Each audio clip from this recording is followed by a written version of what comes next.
is black men gonna stand up and determine the destiny of their own children and say that this is how they should learn, this is what they should learn, and this is the environment that they should learn in. Time to man up. The black man in the community is about to man up because we believe that it is our divine duty to change the world. And we first starting with our own communities that they are in shambles. But we manning up to change the world. Who's the brother walking through the hood? Brother D. Shaking hands, making friends. It's Brother D. Who's the brother spreading love through his community? Straight from Flint, Michigan. It's Brother D. Now who's the brother walking through the hood? Brother D. Shaking hands, making friends. It's Brother D. Who's the brother spreading love through his community? And when you see him on the block, scream Brother D. King Mondo TV presents the voice that speaks the truth to the power, Brother D.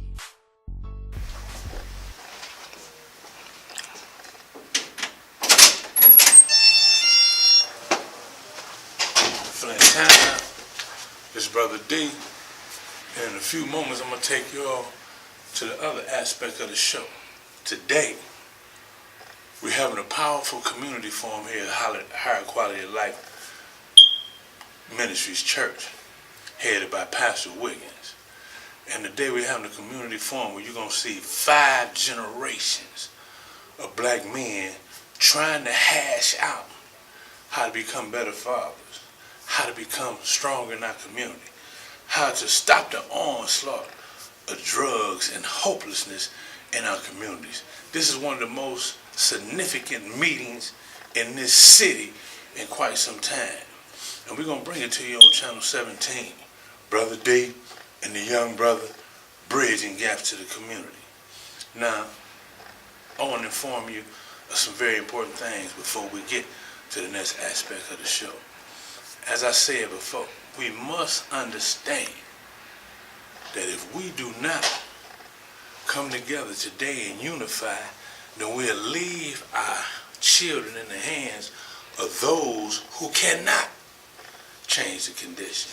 They can't change the condition because of the finances, the economic prosperity that they reap from our condition. This society has $1 trillion budget to fight drugs. They have a $150 billion budget to incarcerate people. They have over $30 billion budget in forfeiture properties and other things that they take from ones when they catch them with excessive amounts of drugs. So the economic gain is too great for this society to change our condition. So this is an urgent call. This is an urgent meeting today to try to get us to understand that we have to take our destiny into our own hands. This is why some of the elder brothers will be here today, because they once lived in communities where we took care of ourselves, where you can go down the street and buy a loaf of bread and a black man or a black woman own that store, where you can go to a school where black women and black men taught these children without the dominant influence of the outer society. And we want to reflect how that once took place in this lifetime on these shores and how we have to get back to that today. It's essential that our young babies, those that are 6 months to 3 years old, be taught a whole new concept about life. They can't be taught the same old things that we were taught, or we're going to get the same old results that we got today. So y'all stay tuned. Pay attention to the next segment of the show. This Brother D, we in this together. Peace to you. It's the young brother Derek, bridging gaps to the community. It's a new movement, new lifestyle, new takeover coming to every community. We need everybody to step up, from young to the old. We need parents, every generation. We coming live, we coming all over the city, Flint City, everywhere in Michigan, we coming worldwide. Coming to let y'all know we got to spread positivity and bridge gap to these communities for the younger generation, my generation, and the older generations.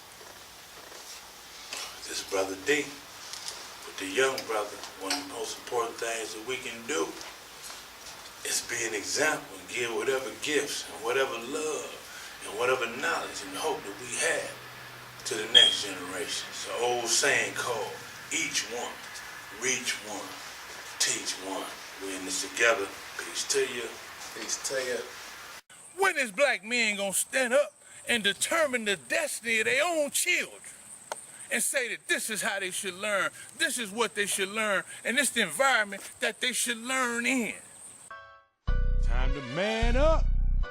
The black man in the community is about to man up because we believe that it is our divine duty to change the world. And we first starting with our own communities. They are in shambles. But we manning up to change the world. Who's the brother walking through the hood? Brother D.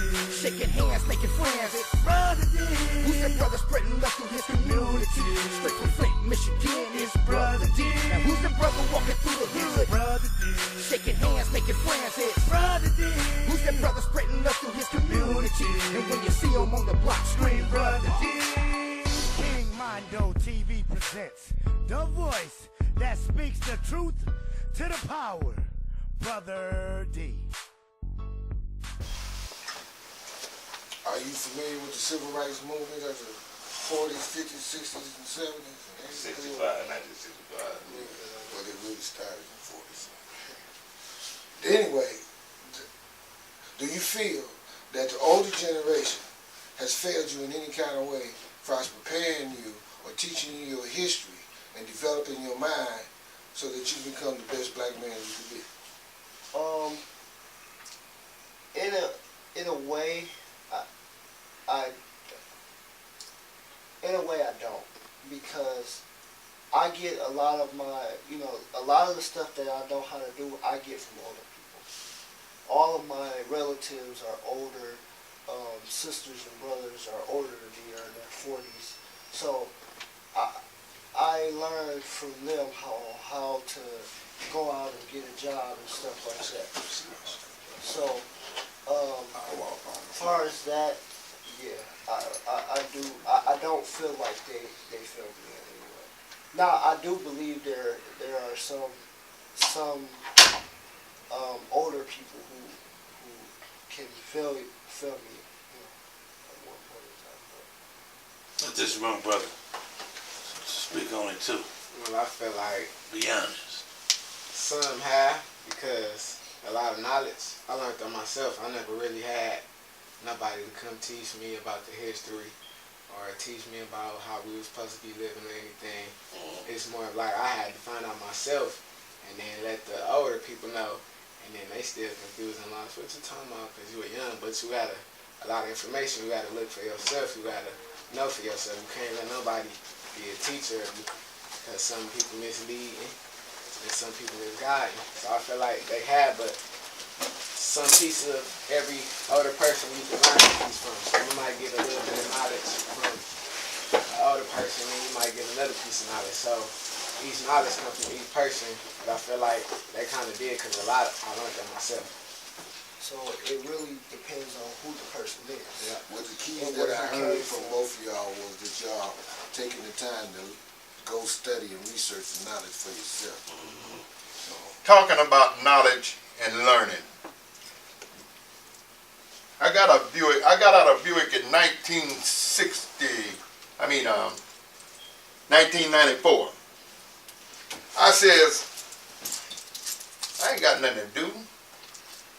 Well, first of all, I taught a class up at the Broom Center. I taught a class, building maintenance class up at the Broom Center. And all of that I learned it right in the South from H.P. Miller. He just died 2 years ago, 90 years old.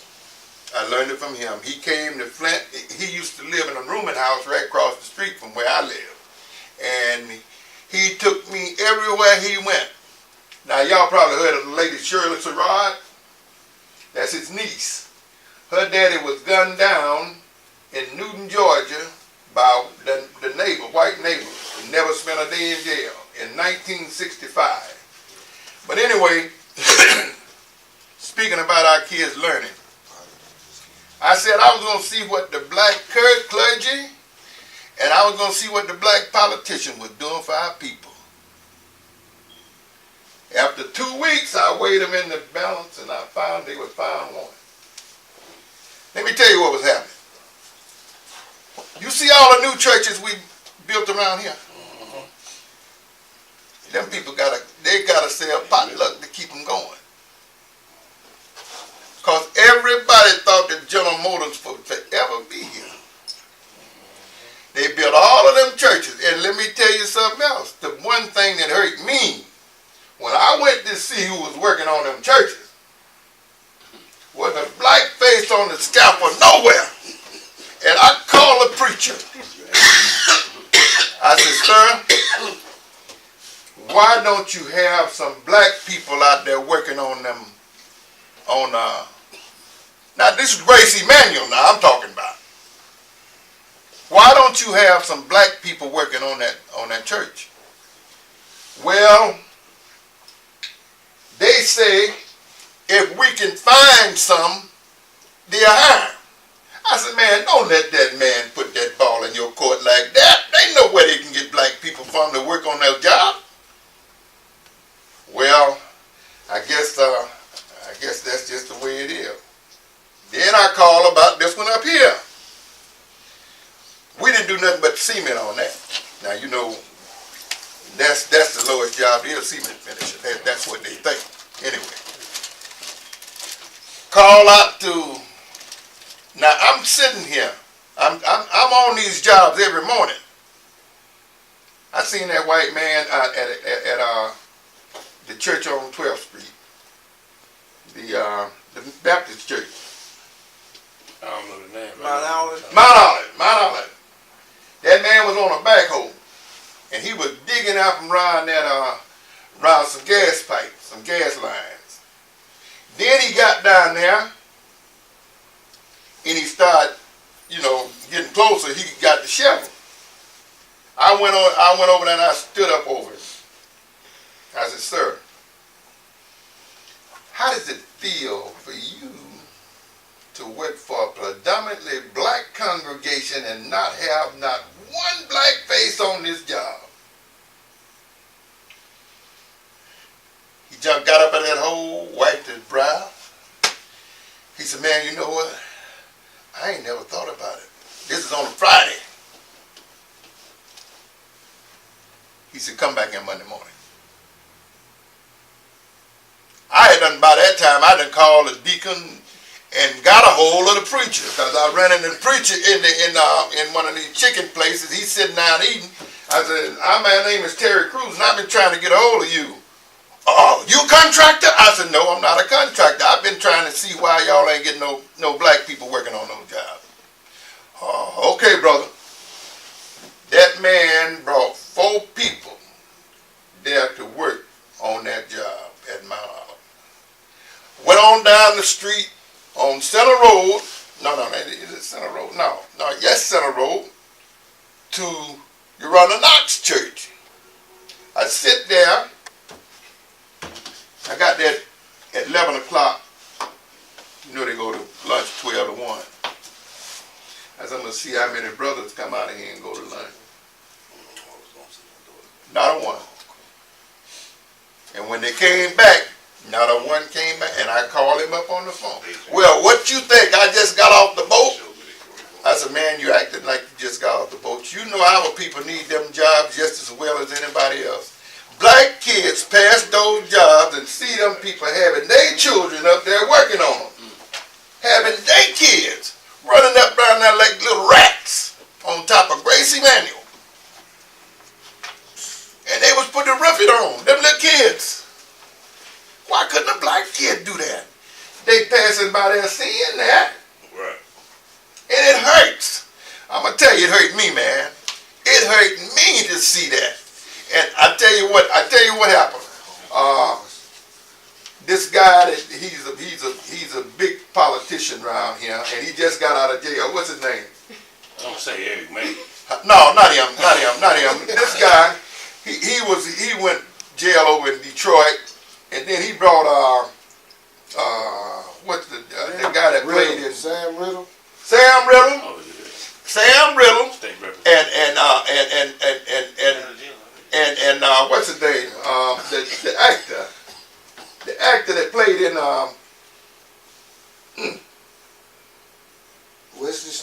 No, he wasn't Wesley Snipes. The one that played in The Color Purple. Danny Glover. Huh? Danny Glover. Him and Danny Glover, they had it in the paper. Everybody came over there. They had a crowd over there. And that, you know what their thing was?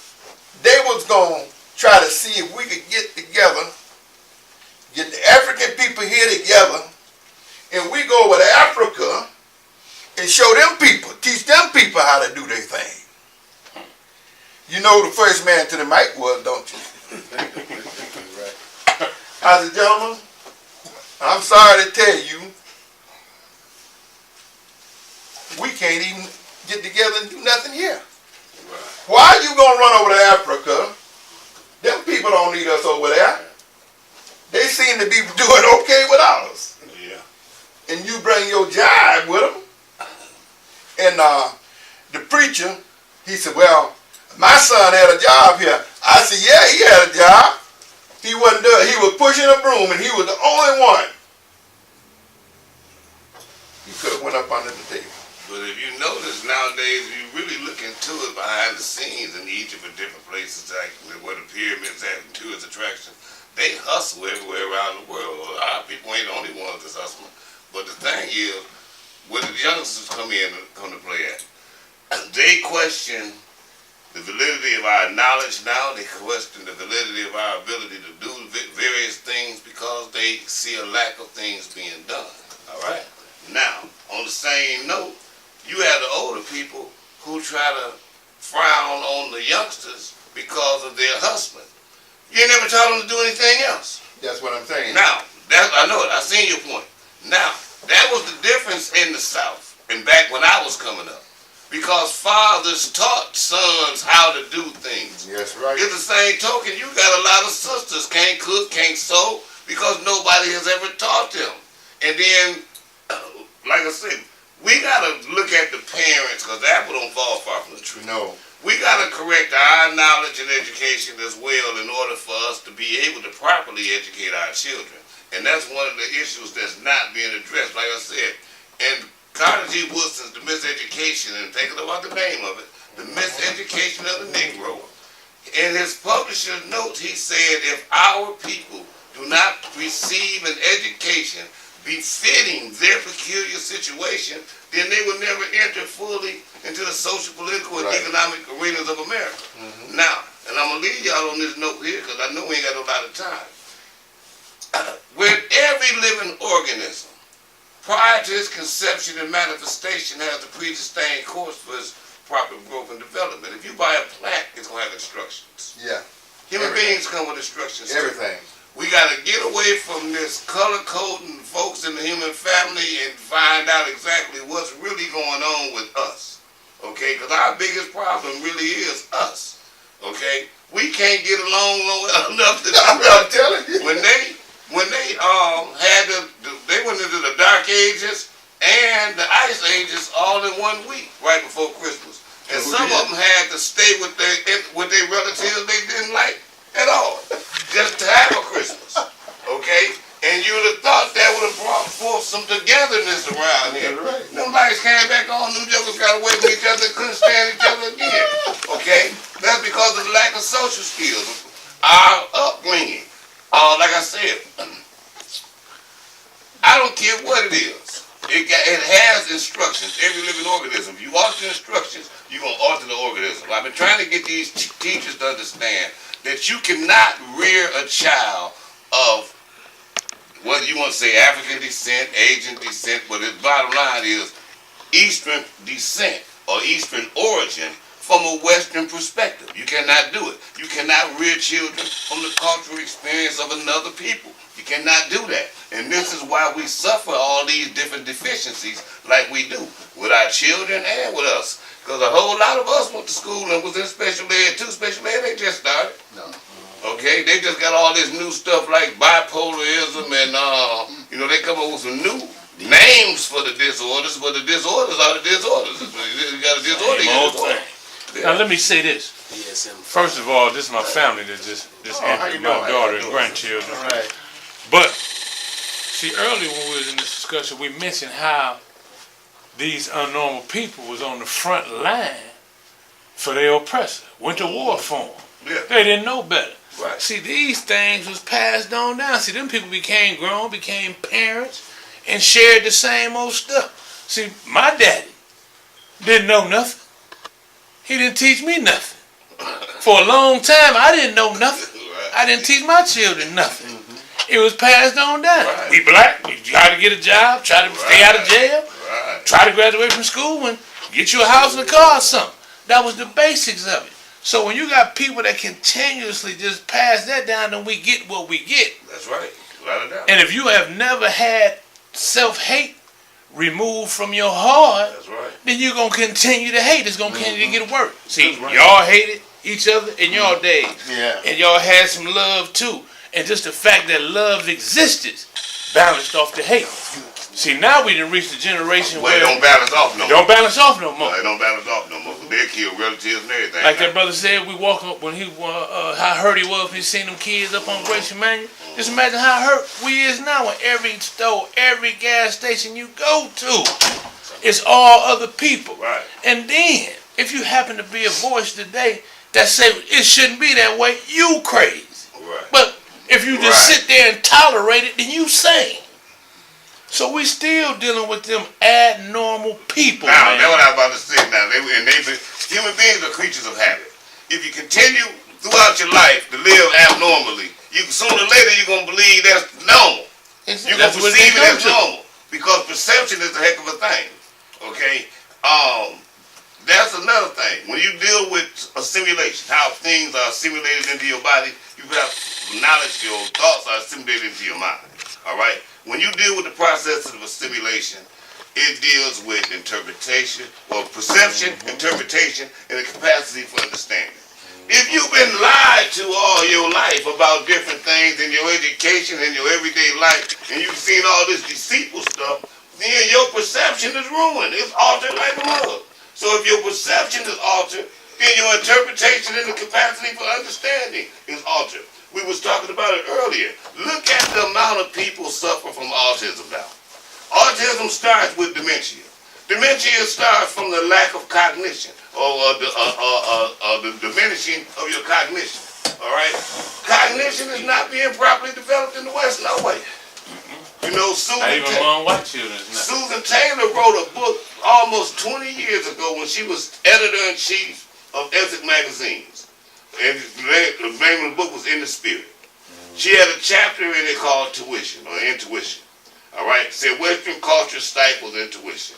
Intuition is what you know as something told me to do so, right? Now we was talking about this earlier. To show you how far they've also been removed from spirituality, if you can sit up all day long and say, something told me not to do this, or hear people say it all day long, right? But the first time one of them say, well, God told me such and such, like he said, I left hatred, they go, man, what makes you think God talked to you? Not knowing he talked to you too. Okay, now, the bottom line is, I'm going to give you another example. Christmas. I'm going to leave it at this here, because this is how these children are changing. My grandbaby was opening her present, study saying, Merry Christmas, Merry Christmas. Rara opened her for about 3 presents. On the third one, she said, happy birthday. Everybody started laughing. I said, Rara, the only one really get it. Y'all supposed to be celebrating the birth of Jesus, not this guy in the red suit. But we done got the children so caught up on materialism, you know, and glamour and illusion, that once the soul begin to pursue them things, they off and running, and that's all they know. They want, that's what they want, what they see on TV. And once they get so far caught up, you done lost them. Because they don't have nothing you say unless it's going to bring some money. They buy them some stuff. Okay, now,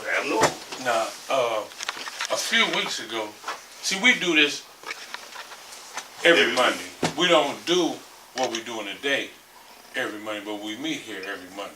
Okay. And the brother who run the class, Roland Young, had said a couple weeks ago that from this class, or these group of men, that he had a prayer that one day we'll be able to go out this summer and really make a difference, man. Have an impact on the community. Let's conclude this by talking about what we can bring to the table for some real change, even if it's in some area, just at some school, just with some people. But let's not leave here just having a good old talk. Let's really, man, see what we can really do, because somebody got to do it. Yes. See, I ain't in total agreement with Martin Luther King and what he stood for, but somebody had to do something. Right. He did what he had to do. Malcolm X, people don't agree with him, but somebody had to say Say it. something. Somebody had to do it. We live in a city now, man, Ain't where doing it's nothing. as many boys in jail Mhm. that's set to graduate from school. Mm-hmm. In any given year, just as many young men go to jail Mm-hmm. that graduate from here. So what I'm saying is, once again, somebody got to do something. Yeah. Yep. And we gotta give it that. That's right. You know.